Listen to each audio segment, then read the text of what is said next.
Keindahan alamnya, tradisi dan adat budayanya yang sakral membuat Pulau Bali selalu memesona, menjadikannya destinasi pariwisata paling dicari, bahkan lebih masyhur dari Ibu Pertiwi.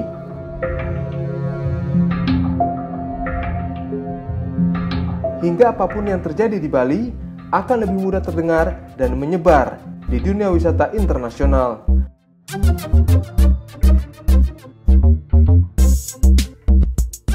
Paling banyak disoroti adalah masalah sampah.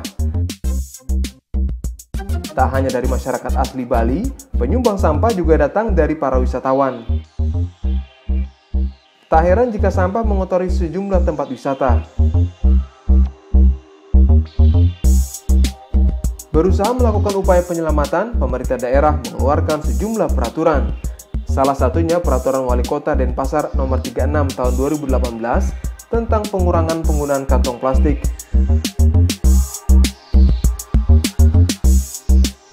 Mulai Januari 2019, pasar tradisional, pasar swalayan, restoran, dan tempat usaha kegiatan lainnya sudah tidak menggunakan kantong plastik sekali pakai.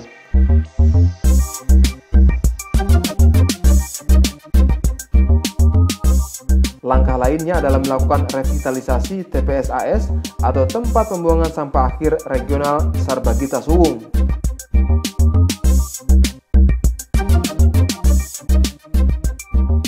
Nantinya TPA ini akan melayani 4 kabupaten dan kota di Pulau Dewata, di antaranya Denpasar, Badung, Gianyar, dan Tabanan. Revitalisasi dimulai sejak 2017 hingga 2019 lalu. Program revitalisasi di TPA ini ditujukan untuk meningkatkan umur layanan TPA, pembangunan ruang terbuka hijau pada lahan yang sudah penuh, serta mendukung pembangunan pembangkit listrik tenaga sampah atau PLTSA. Setiap harinya, sampah yang masuk di TPA Sarbagita Bali mencapai 1.432 ton sampah. Dikarenakan daya tampung yang terbatas, timbunan sampah mencapai 15 hingga 25 meter.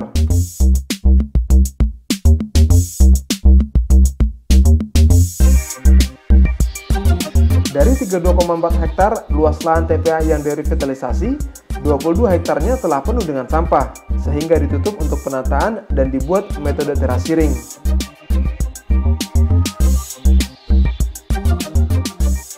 ...22 hektar lahan ini rencananya akan dijadikan ekopark atau taman hutan rakyat.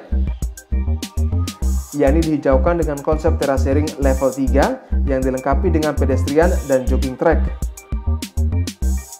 Sementara 5 hektar lahan dibangun 2 sel sanitary landfill dan 5 hektar lainnya untuk pembangunan pembangkit listrik tenaga sampah atau PLTSA.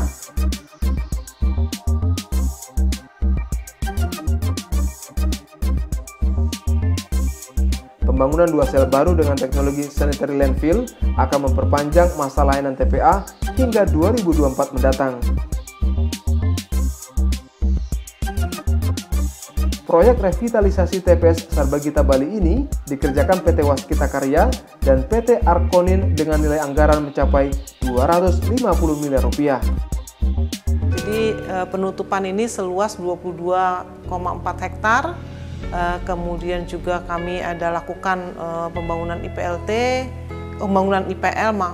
kemudian juga kami melakukan pembuatan sanitary landfill yang baru, kemudian juga ada pematangan lahan untuk PLTSA dan prasarana pendukung lainnya. Untuk pekerjaan penutupan ini ada beberapa pekerjaan teknis yang memang sangat harus diperhatikan, yaitu untuk kestabilan lereng. Dampak dari revitalisasi ini dirasakan langsung oleh warga sekitar. Turun tangan pemerintah diharapkan dapat menciptakan Bali yang bersih, sehat, dan nyaman. Dan ini adalah merupakan satu perbaikan, merupakan hal yang sangat luar biasa yang dikawal oleh Menteri Kemaritiman melalui Menteri PUPR yang merupakan satu perbaikan lingkungan. Dan kalau tanpa ada perhatian pusat, kami rasa Bali akan bisa menyelesaikan satu permasalahan sampah. Karena sampah itu tidak ada selesainya, semasa ada kehidupan, pasti sampah timbulan pasti ada. Dan dari kami, dari masyarakat sangat-sangat mendukung dengan kegiatan revitalisasi ini, karena kami dari masyarakat sudah menunggu sekian puluh tahun rencana ini, karena masyarakat kami berkeinginan lingkungannya bersih, lingkungannya yang nyaman. Mudah-mudahan harapan dari masyarakat ini bisa diwujudkan dari pihak Kementerian PUPR. Kementerian PUPR melalui Direktorat Jenderal Cipta Karya merevitalisasi TPA Regional Sarabagita Bali untuk melindungi simbol wisata Indonesia. Selain itu, revitalisasi juga bertujuan menyelamatkan alam Bali dari pencemaran akibat sampah.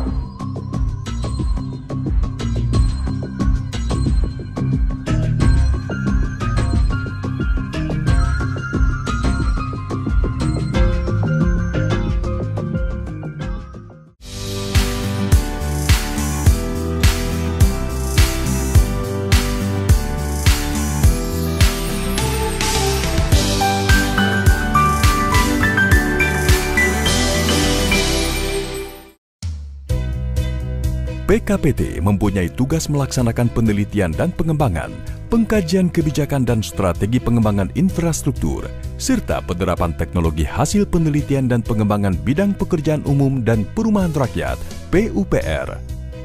Pusat Penelitian dan Pengembangan Kebijakan dan Penerapan Teknologi dikepalai oleh Kepala Puslitbang Kebijakan dan Penerapan Teknologi, dibantu oleh Kepala Subbagian Tata Usaha, Kepala Bidang Program dan Evaluasi, Kepala Bidang Sumber Daya Kelitbangan, Kepala Bidang Kajian Kebijakan dan Kerjasama, serta Balai Litbang Penerapan Teknologi Sumber Daya Air, Balai Litbang Penerapan Teknologi Permukiman, dan Balai Litbang Penerapan Teknologi Jalan dan Jembatan. PKPT berfungsi sebagai pendukung akselerasi pembangunan infrastruktur PUPR secara komprehensif dan terintegrasi dengan sektor-sektor di lingkungan Kementerian PUPR melalui penerapan teknologi dari hasil penelitian dan pengembangan Litbang yang lebih kreatif dan inovatif. Dengan adanya PKPT, hasil Litbang menjadi lebih utuh dan terpadu, serta mengarah kepada rekomendasi kebijakan penyelenggara infrastruktur, yaitu terbukti secara ilmiah, layak dari sisi ekonomi, mampu diterima masyarakat, serta yang tak kalah penting yaitu ramah lingkungan. Untuk memudahkan penerapan teknologi serta koordinasi dengan stakeholder terkait, PKPT menyusun proses yang dimulai dari prototipe teknologi hasil Litbang oleh masing-masing Litbang terkait, yang kemudian dilakukan pengkajian dan penerapan teknologi oleh balai-balai di lingkungan PKPT, hingga tercipta kerjasama dengan aplikator yang didukung dengan perlindungan hak kekayaan intelektual dalam bentuk paten ataupun hak cipta. Proses bisnis penyusunan rekomendasi kebijakan yang dilakukan PKPT dimulai dari menjawab isu dan permasalahan yang ada. Selanjutnya dianalisis menggunakan metode penelitian yang tepat. Dan pada akhirnya menghasilkan rekomendasi kebijakan yang dibutuhkan pimpinan dalam pengambilan keputusan. Keberhasilan dari penelitian tak lepas dari sumber daya manusia yang kami miliki. PKPT didukung oleh SDM yang terdiri dari para peneliti handal, perekayasa, dan jabatan fungsional lainnya. PKPT memiliki sedikitnya 17 bidang kepakaran: arsitektur, antropologi, pengkajian dampak sosial dan evaluasi program, teknik lingkungan, perencanaan dan kebijakan sosial, ekonomi lingkungan, studi perkotaan dan regional, kebijakan publik, studi kemasyarakatan lainnya, ilmu kebijakan, sosiologi, kebijakan dan administrasi, teknologi dan manajemen lingkungan, ekonomi terapan, dan teknologi konstruksi. Di tingkat manajemen, PKPT didukung oleh para pejabat struktural yang kompeten dan profesional di bidangnya. PKPT menyediakan data dan informasi kebijakan infrastruktur PUPR.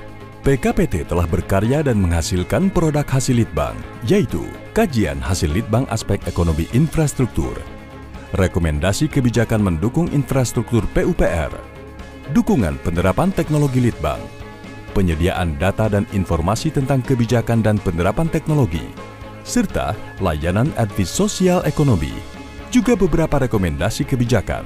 seperti Peraturan Menteri dan Surat Edaran Menteri sebagai dukungan akselerasi penyelenggaraan infrastruktur pekerjaan umum dan perumahan rakyat.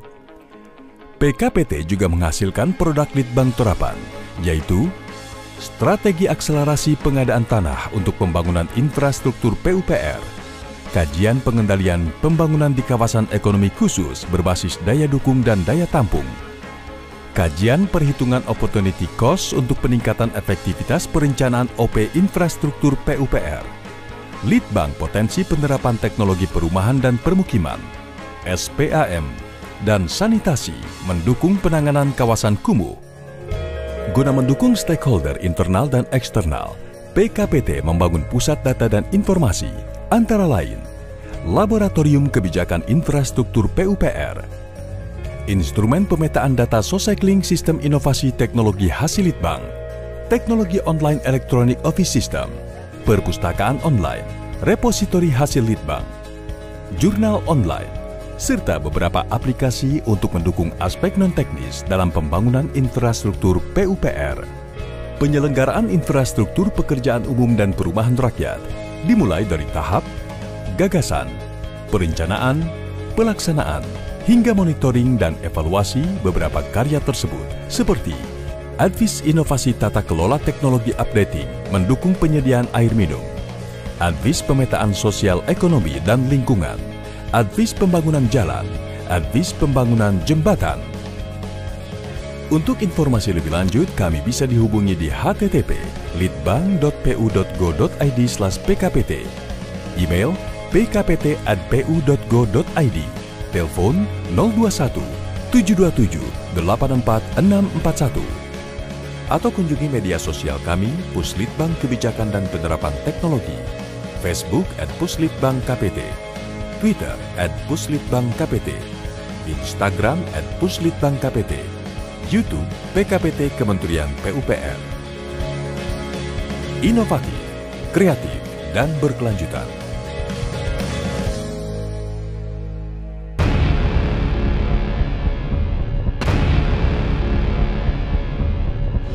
Besar yang kita letakkan di monumen ini bukanlah pekerjaan satu generasi.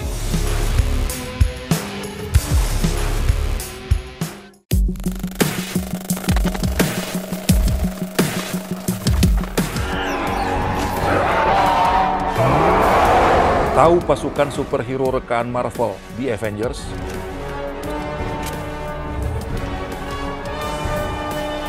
Tahu musuh bebuyutan pasukan Avengers bernama Thanos?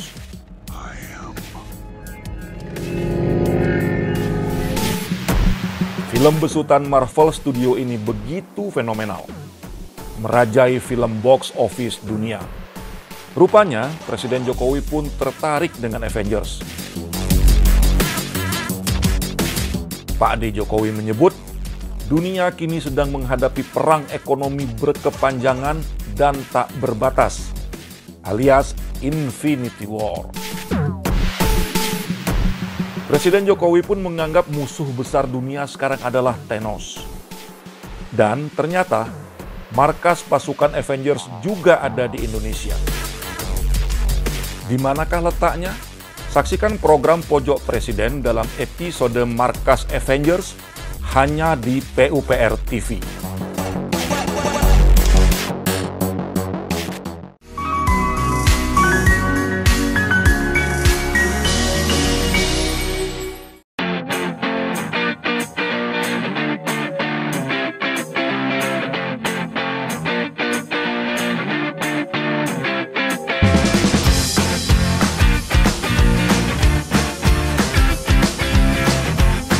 Tak hanya sampah, kemacetan juga menjadi problematika Pulau Dewata. Ini disebabkan jumlah wisatawan yang terus bertambah tiap tahunnya. Membuat lalu lintas Bali menjadi ramai dan padat, khususnya di jalan-jalan utama.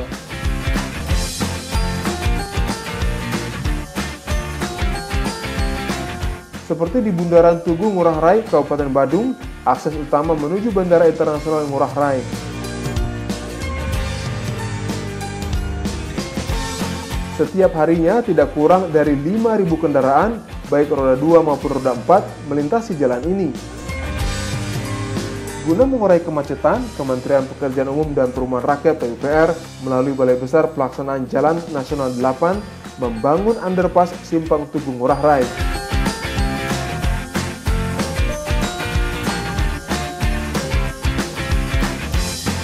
Underpass ini dapat mengurai simpul kemacetan akibat pertemuan lalu lintas dari sejumlah kawasan, yakni Bandara Ngurah Rai, Tol Bali Mandara, dan Kota Denpasar menuju kawasan wisata Nusa Dua.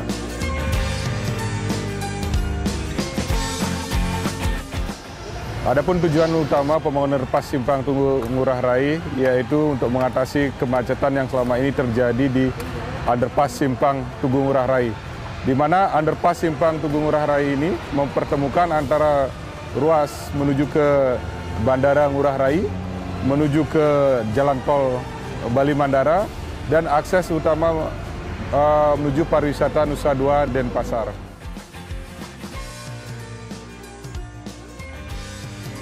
Underpass yang dibangun sejak September 2017 ini menghabiskan dana sekitar 168,3 miliar rupiah.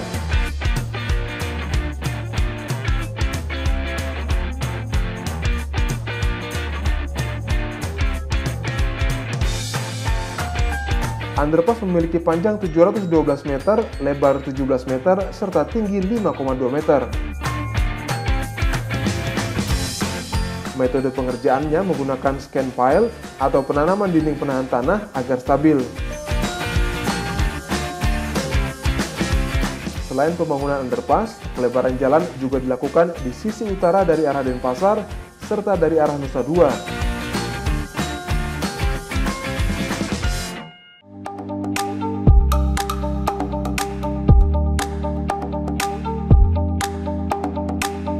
Demi memenuhi target pekerjaan, di sisi selatan terpaksa dikerjakan pada tengah malam agar tidak mengganggu arus penerbangan.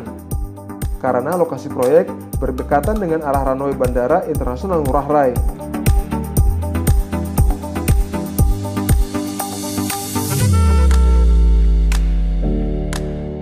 Desain underpass ini mengadopsi ornamen-ornamen budaya Bali.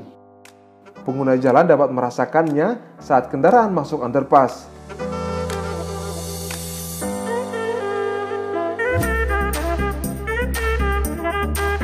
Ornamen ini menambah keindahan estetik kawasan metropolitan Denpasar Bali yang menyatu dengan kultur budaya lokal. Pembangunan underpass ini juga bertujuan untuk mendukung kelancaran konektivitas pada pertemuan tahunan Dana Moneter Internasional dan Bank Dunia IMF UEB pada Oktober 2018 lalu. Proyek underpass semula rencananya diselesaikan 13 bulan, namun bisa selesai 1,5 bulan lebih cepat.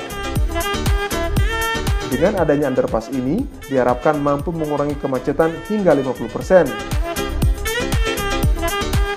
Kendaraan yang datang atau menuju Bandara Internasional I Gusti Ngurah Rai, Nusa Dua, Jimbaran, dan sekitarnya menjadi lebih lancar, serta dapat mengurangi polusi udara yang terjadi pada simpang tersebut.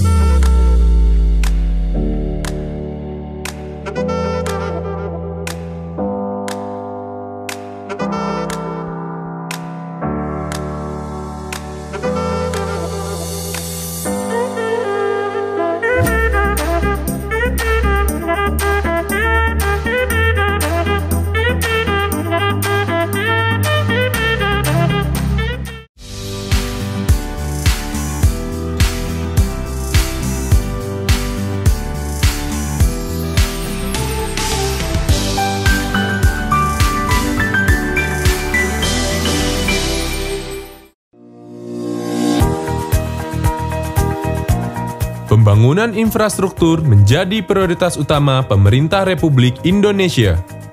Dengan meningkatnya pembangunan dan pekerjaan konstruksi tersebut, meningkat pula kebutuhan tenaga kerja konstruksi yang handal dan kompeten dan tentunya bersertifikat.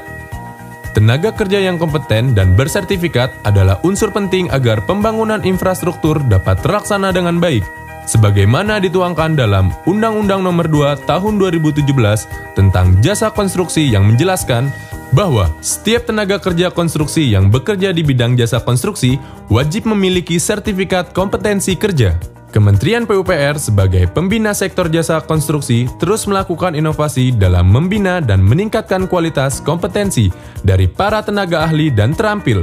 Sibima menjadi salah satu solusi pelayanan publik untuk mengatasi backlog pemenuhan kebutuhan tenaga ahli yang kompeten dan bersertifikat. Di mana dalam Sibima Konstruksi terdapat dua layanan, yaitu Distance Learning dan Knowledge Management. Distance Learning berbasis sistem informasi dan dipelajari secara mandiri. Penyelenggaraan pelatihan distance learning sangat berbeda bila dibandingkan dengan pelatihan tatap muka, dan jenis pelatihan ini adalah inovasi baru di lingkungan Kementerian PUPR. Pelatihan distance learning memiliki karakteristik terbuka, belajar mandiri, fleksibel, dapat dilakukan dimanapun dan kapanpun, menggunakan teknologi informasi, komunikatif, mudah, tidak berbayar, dan berkualitas. Berikut adalah persyaratan peserta atau pengguna layanan. 1. Bagi mahasiswa atau alumni S1 atau D4 Teknik Sipil Perencanaan dan Lingkungan, minimal semester 7. 2. Bagi asosiasi profesi atau kelompok masyarakat yang memiliki SKA muda. Manfaat utama sertifikat distance learning bagi tenaga ahli. 1. Pengganti pengalaman magang 1 tahun untuk mendapatkan SKA muda. 2. Memiliki nilai SKPK 25 poin untuk CPD. 3. Dapat digunakan sebagai surat keterangan pendamping ijazah bagi para calon lulusan PTN atau PTS. Dengan berbagai kelebihan ini, tidaklah mengherankan dari 3.054 layanan berbagai KL yang berpartisipasi, Kementerian PUPR melalui Sibima Konstruksi masuk dalam Top 99 Sinovik 2017 Kementerian PAN-RB.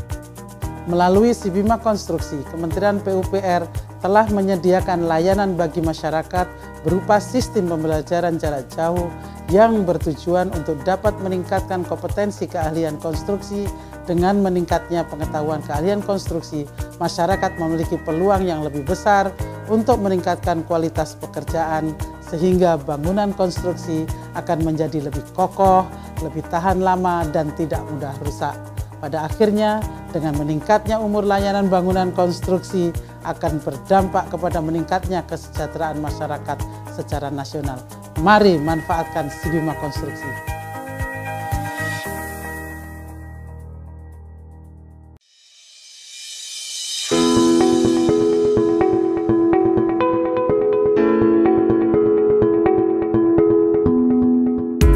Siapa sih yang nggak tahu Bali?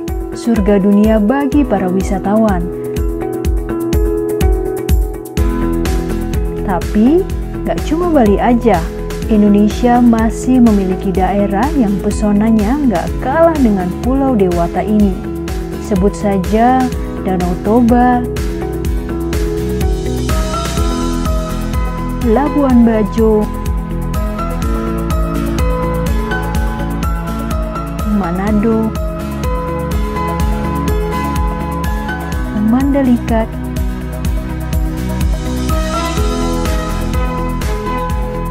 dan Candi Borobudur.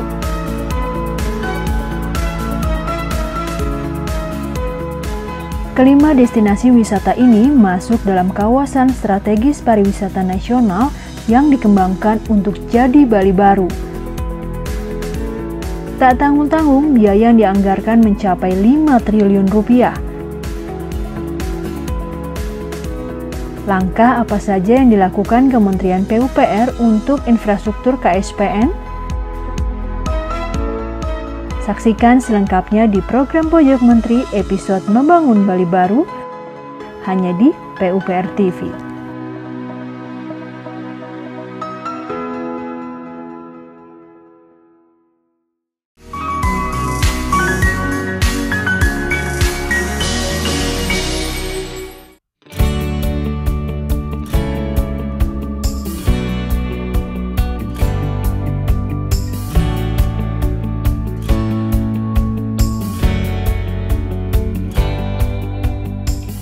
Pembenahan kota dilakukan untuk mendukung sektor pariwisata di Pulau Dewata.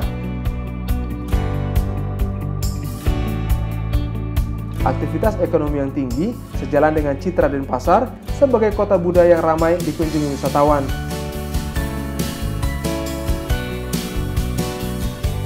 Revitalisasi Pasar Badung sebagai program Heritage City Tour menjadi prioritas pembangunan ekonomi kerakyatan di Bali.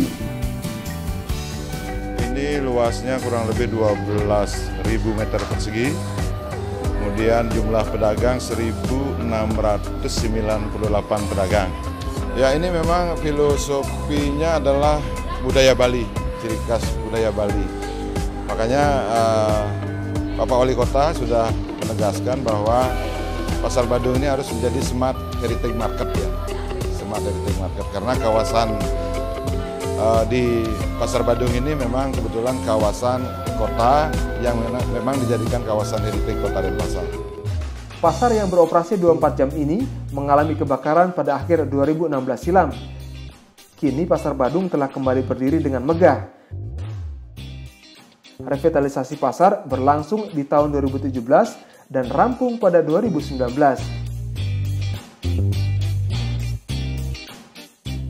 Nuansa kental arsitektur Bali melekat erat pada desain bangunan pasar. Kendati konvensional, fasilitas yang ada di pasar ini tak kalah dengan pasar modern. Pasar Badung memiliki 6 lantai, terdiri dari 2 lantai ruang bawah tanah dan 4 lantai untuk los dan kios. Ruang bawah tanah digunakan untuk lahan parkir dengan daya tampung 150 mobil.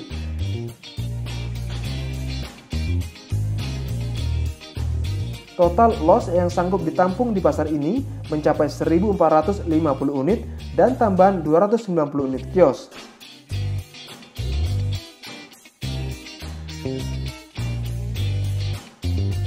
Ditambah dengan warung tenda di sekitar pasar, maka sekitar 1.698 pedagang bisa berjualan di sini.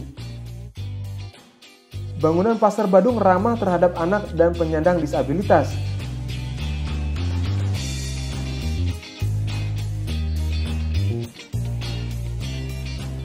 Ini terlihat dari tersedianya eskalator, lift, dan arena bermain anak. Selain itu, ada pula sekolah bagi anak pedagang pasar.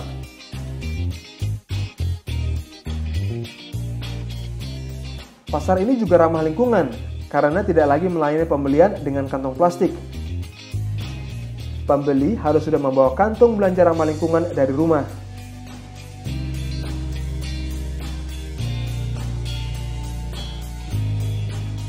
Ya, yang pertama saya tadi mengapresiasi ya apa yang telah dilakukan oleh Kota Denpasar, memulai mengganti plastik dengan tas yang ramah lingkungan. Nah, ada transisi menuju ke situ itu. Para pengunjung dan pedagang juga dimanjakan dengan fasilitas 18 spot internet gratis. Dengan begitu, para pedagang dapat memanfaatkannya sebagai wahana promosi serta memperkenalkan produk yang dijual secara online.